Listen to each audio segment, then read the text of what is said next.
మనకి భగవంతుని యొక్క ఆరాధనా విధానం కాలంలో ఎలా జరగాలి అన్న విషయాన్ని ఋషులు నిర్దేశించి ఉంచారు. ప్రతి నెల కూడా చాంద్రమానాన్ని పాటించేటటువంటి సంప్రదాయంలో ఉన్న మనందరం మాస శివరాత్రి నిర్వహిస్తూ వస్తూ ఉంటాం. ఒక నెలలో చేసేటటువంటి శివరాత్రి మాస శివరాత్రి అయితే, ఒక సంవత్సరంలో చేసేటటువంటి శివరాత్రి మహాశివరాత్రి. ప్రతి నెల కూడా కృష్ణపక్షంలో అమావాస్య తిథికి ముందు వచ్చేటటువంటి చతుర్దశి రాత్రి అంటే అర్ధరాత్రి వరకు పరివ్యాప్తమైతే దాన్ని మాస శివరాత్రి అని పిలుస్తారు.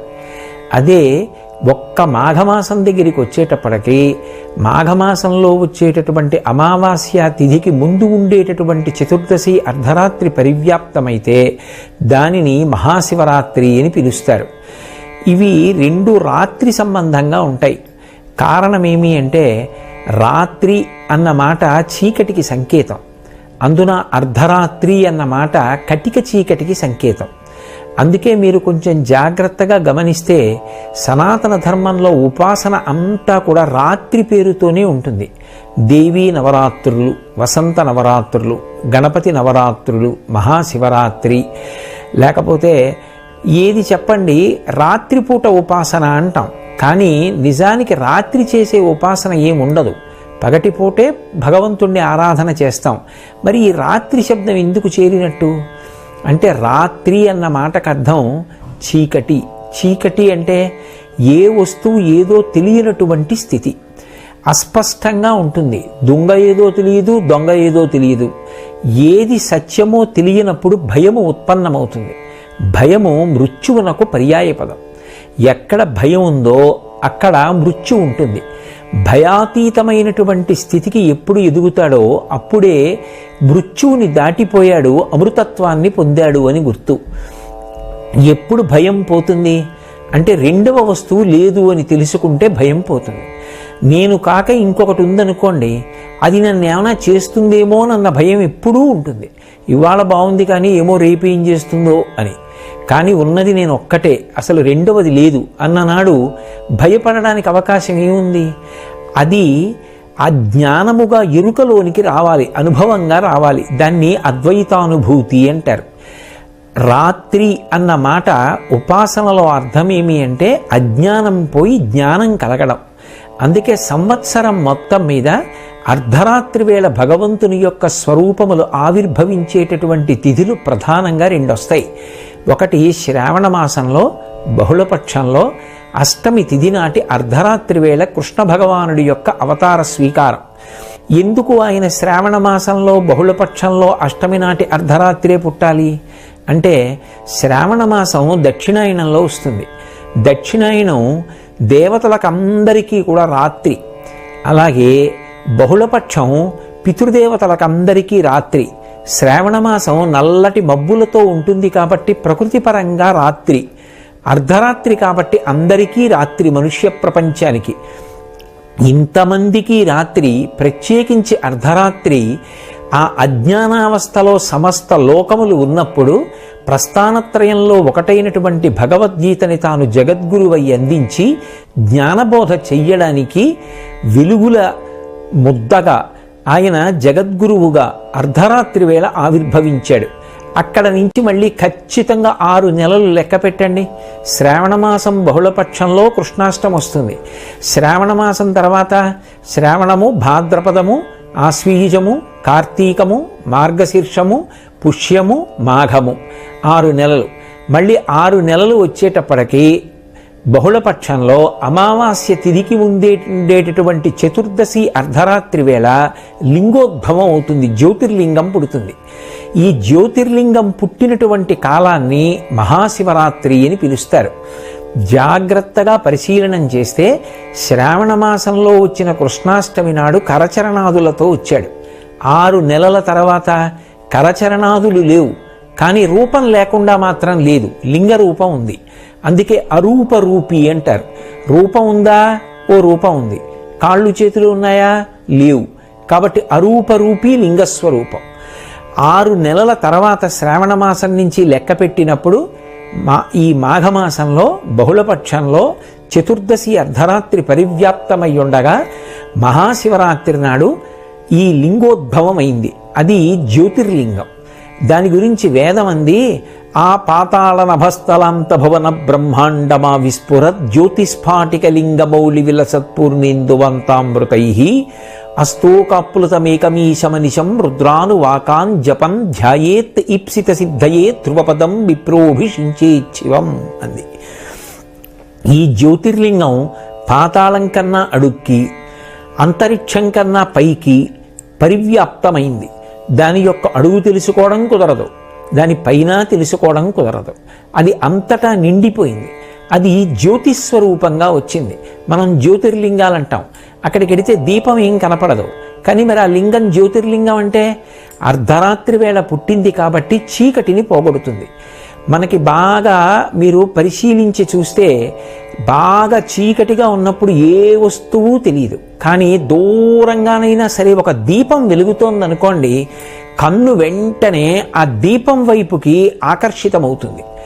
అలాగే మనందరం అజ్ఞానం అనేటటువంటి చీకటిలో ఉండగా మనందరికీ కూడా జ్ఞానజ్యోతిని అందించడానికి ఆ జ్యోతి స్ఫాటికలింగమౌళి విలసత్పూర్ణేందు వంతామృతై ఆ పాతాళ నభస్థలాంత భువన బ్రహ్మాండమావిస్ఫురత్, పాతాళం నుంచి బ్రహ్మాండం వరకు పెరిగిపోయినటువంటి జ్యోతిర్లింగం ఏర్పడింది. ఈ జ్యోతిర్లింగం అజ్ఞాన దాహకత్వం చేస్తుంది. అందుకే మహాశివరాత్రి నాడు నిర్వహించేవి ఏవి అంటే ప్రధానంగా రెండిటిని చేస్తారు. ఒకటి ఉపవాసం, రెండవది జాగరణం. ఈ రెండూ చెయ్యడంలోనే శివపూజ అంతర్లీనంగా ఉంటుంది. ఉపవాసము అన్న మాటకు అర్థం ఏమిటంటే, ఉప అంటే సమీపమునందు, వాసము అంటే ఉండుట. దేనికి సమీపమునందుండుట అంటే భగవంతునకు సమీపమునందుండుట. నేను ఇలా కూర్చున్నాను అనుకోండి, నాకంత దూరంలో కూర్చుంటే, ఒకరిక్కడ దగ్గరగా కూర్చుంటే, దూరంగా కూర్చున్న వాళ్ళకన్నా నాకు దగ్గరగా కూర్చున్న వాళ్ళు ఎక్కువ సమీపంలో ఉన్నారు. ఉపవాసము, భగవంతుడికి దగ్గరగా జరుగుతారు. ఎలా జరుగుతారు అంటే 5 జ్ఞానేంద్రియములను మార్చి మార్చి భగవంతుడి యందు ప్రవర్తింపచేస్తారు. కన్నుందనుకోండి, ఏదో కొంతసేపు భగవంతుని యొక్క రకరకాల మూర్తుల్ని చూస్తాడు. ఏదో కాసేపు దక్షిణామూర్తి స్వరూపాన్ని చూసి కళ్ళు మూసుకుని ధ్యానం చేస్తాడు. కాసేపు ఊర్ధ్వతాండవమూర్తిని చూస్తాడు. కాసేపు మహానుభావుడు నటరాజస్వామిని చూస్తాడు. కాసేపు లింగస్వరూపాన్ని చూస్తాడు. కంటితో మార్చి మార్చి మార్చి మార్చి భగవంతుని యొక్క రూపములను చూసి సంతోషిస్తాడు. దీనికి ప్రమాణాన్ని అన్వయం చేసుకోవడానికి ఆ రోజు రాత్రంతా కూడా భజనలు చేసి, అభిషేకాలు చేసి, పూజలు చేసి, మార్చి మార్చి ఇంద్రియాల్ని, కర్మేంద్రియాల్ని భగవత్ కైంకర్యంలో ఉపయోగించి అసలు నిద్రరాని స్థితిలో నిలబడతాడు. బలవంతంగా నిద్రని నిగ్రహించడం కాదు. తెల్లవారిపోయిందే అన్నంతగా భగవత్ సేవలో గడిచిపోవాలి. ఇప్పుడు అలా గడిచిపోయిందనుకోండి, దానిని జాగరణ అంటారు. అదే ఈశ్వరానుగ్రహానికి కారణమై జ్ఞానము ఏర్పడి నేను ఆత్మ అన్న అనుభవం అద్వైతానుభూతి యందు నిలబడడానికి కారణమవుతుంది. అప్పుడు అర్ధరాత్రి వేళ జ్యోతిర్లింగం ఆవిర్భవించింది అని అన్వయం. ఆ జ్యోతిర్లింగం వస్తే చీకట్లన్నీ కూడా పోయి, కాబట్టి జన్మానికొక్క శివరాత్రి అన్నారు. ఏ జన్మ అయినా సరే తరించడానికే కదా.